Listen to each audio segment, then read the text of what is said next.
অবশেষে এক দেশ এক ভোট বিল পেশ হল ভারতের সংসদে। বিরোধীদের প্রবল আপত্তির মধ্যে মঙ্গলবার ১৬ ডিসেম্বর দুটি বিল লোকসভায় পেশ করেন দেশটির কেন্দ্রীয় আইনমন্ত্রী অর্জুন মেঘাওয়াল। একটি ১২৯তম সংবিধান সংশোধন বিল, অন্যটি কেন্দ্রশাসিত অঞ্চল আইন সংশোধন বিল।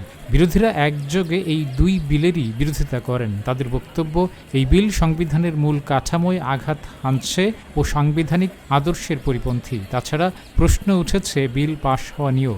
বিলটি আইনে পরিণত হলে ভারতের কেন্দ্রীয় আইনসভার নিম্নকক্ষ লোকসভা এবং রাজ্যগুলোর আইনসভা হিসেবে পরিচিত বিধানসভার পাশাপাশি পৌরসভা এবং পঞ্চায়েতের মতো স্থানীয় সরকারের নির্বাচনও একসঙ্গে করা যাবে। ভারতের সরকার বলছে, বিলটি আইনে পরিণত হলে নির্বাচন ঘিরে বিপুল অর্থ ব্যয় কমানো যাবে।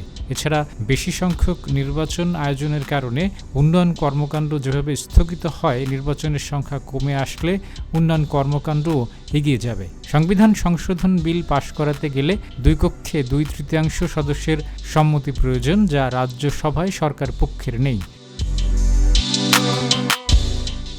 বিজেপির নতুন দুই বন্ধু দল অন্ধ্রপ্রদেশের তেলেগু দেশম পার্টি এবং মহারাষ্ট্রের শিবসেনা এই বিলে সম্মতি জানিয়েছে। তা সত্ত্বেও বিরোধীদের ধারণা, বিজেপির শরিক নয়, অথচ অতীতে নানাভাবে তাদের মদত দেওয়া বিজু জনতা দল বা OISR, কংগ্রেস সহ অনেকেই এই বিলে সম্মতি দেবে না। যে বিরোধিতা করবেন সেই বিষয়টি আঁচ করেই ভারতের সরকার তাই আরও আলোচনার জন্য বিল দুটি জেপিসিতে পাঠানোর সিদ্ধান্ত নিয়েছে।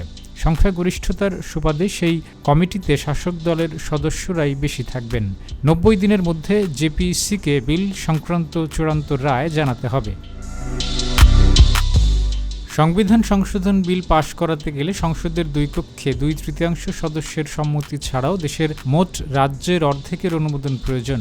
বিজেপি সেই সমর্থন জোগাড় করতে পারবে কিনা সে বিষয়ে কিছুটা সংশয় এখনও রয়েছে। তবু তারা এই বিল পাশ করাতে উদ্যোগী রাজনৈতিক কারণে। নরেন্দ্র মোদী সরকার দেখাতে চায়, দেশের অর্থনৈতিক অগ্রগতি এবং রাজনৈতিক স্থিরতার স্বার্থে কঠিন সংস্কারে তারা কুণ্ঠিত নয়। অবশ্য বিরোধীদের দাবি, এই বিল যুক্তরাষ্ট্রীয় কাঠামো এবং সংসদীয় গণতন্ত্রের পরিপন্থী। মোদী সরকার এভাবে দেশে একদলীয় শাসন ব্যবস্থা কায়েমের চেষ্টা করছে। বিল দুটি পাশ হলেও 2034 সালের আগে ভারতের লোকসভার সঙ্গে বিধানসভার ভোট এবং সেই সঙ্গে স্থানীয় সরকারের নির্বাচন একসঙ্গে আয়োজন করা যাবে না। সংসদের কাছে পাঠানো খসড়া বিলে বলা হয়েছে, লোকসভার পরবর্তী ভোটের পর যেদিন প্রথম লোকসভার অধিবেশন বসবে সেই দিনটিকে অ্যাপয়েন্টমেন্ট ডে হিসেবে ধরা হবে। নতুন সরকারের মেয়াদ হবে ওই দিন থেকে 5 বছর।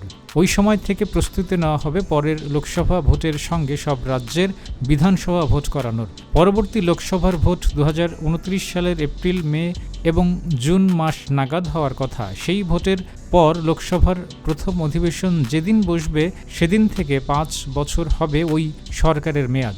ওই 5 বছরের প্রস্তুতি শেষে একযোগে ভোট নেওয়া হবে। সেই হিসেবে এই বিল কার্যকর হবে 2034 সাল থেকে। ভারতীয় গণতন্ত্রে বহু সময় কেন্দ্র ও রাজ্য সরকার 5 বছরের মেয়াদ পূর্ণ করতে পারে না। নতুন ব্যবস্থায় তেমন হলে কি উপায়, নতুন বিলে তাও জানানো হয়েছে। বলা হয়েছে, সংখ্যাগরিষ্ঠতার অভাবে কেন্দ্র বা রাজ্য সরকারের পতন ঘটলে নতুন নির্বাচন হবে বাকি 2, 3 বা 4 বছরের মেয়াদের জন্য।